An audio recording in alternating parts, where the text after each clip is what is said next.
Chers amis, bonjour. Le temple de l'Oratoire du Louvre est au milieu d'un quartier chargé d'histoire.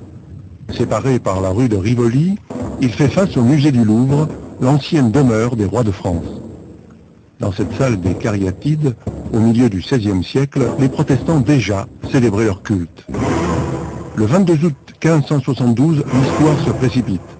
Le chef du parti protestant, l'amiral Gaspard de Coligny, est blessé lors d'un attentat à proximité du palais. Le 24, les cloches de Saint-Germain de l'Auxerrois sonnent le début de la Saint-Barthélemy. On achève Coligny dans son appartement au 136 rue de Rivoli, ainsi que les chefs protestants venus au mariage d'Henri de Navarre. C'en est fait du parti protestant, la France sera catholique. Une quarantaine d'années plus tard, après le règne d'Henri IV, le père Pierre de Bérulle fonde la congrégation de l'Oratoire de France, puis en 1621, il fait construire l'actuel Oratoire du Louvre.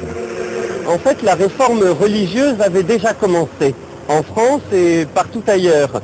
Ce qui manquait, c'était un clergé solide, un clergé instruit, capable aussi de répondre aux questions issues de la réforme protestante, capable aussi de susciter un nouvel esprit en France. Et Bérulle est le fondateur de l'école française de spiritualité. Pendant la Révolution, l'ordre des oratoriens est supprimé. Puis Napoléon donne certaines églises aux protestants en compensation des temples détruits par les guerres de religion. L'ancienne chapelle royale devient en 1811 un temple protestant. Durant ces 2 siècles, l'église sera marquée par différents pasteurs, dont Wilfred Monod, qui créera en 1911 la Clairière, une association d'aide aux plus démunis, toujours en activité aujourd'hui. Depuis quelques mois, une rencontre nouvelle prolonge de belle façon l'histoire de l'oratoire. À l'initiative en fait des catholiques, il y a eu cette idée de faire une année Saint-Paul.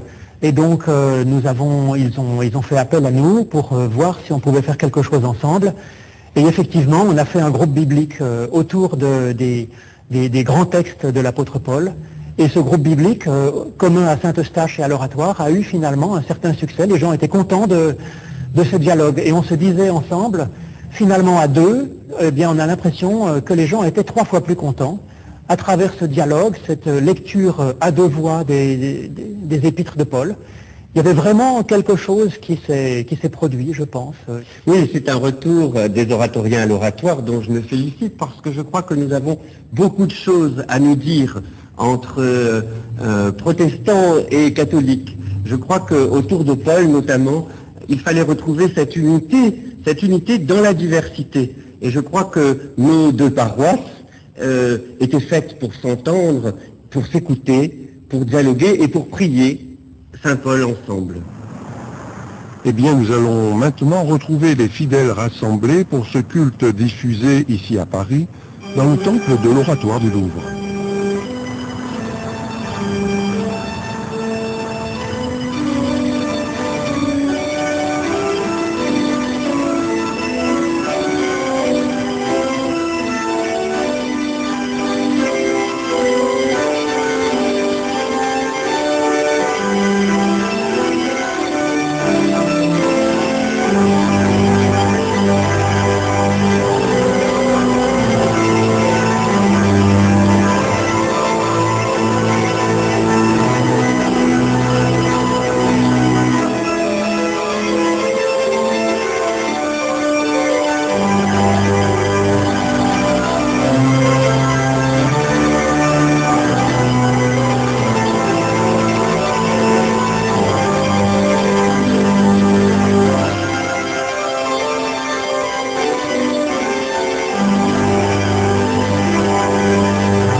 Avant toute chose, nous nous rappelons la bonne nouvelle de l'évangile de Jésus-Christ.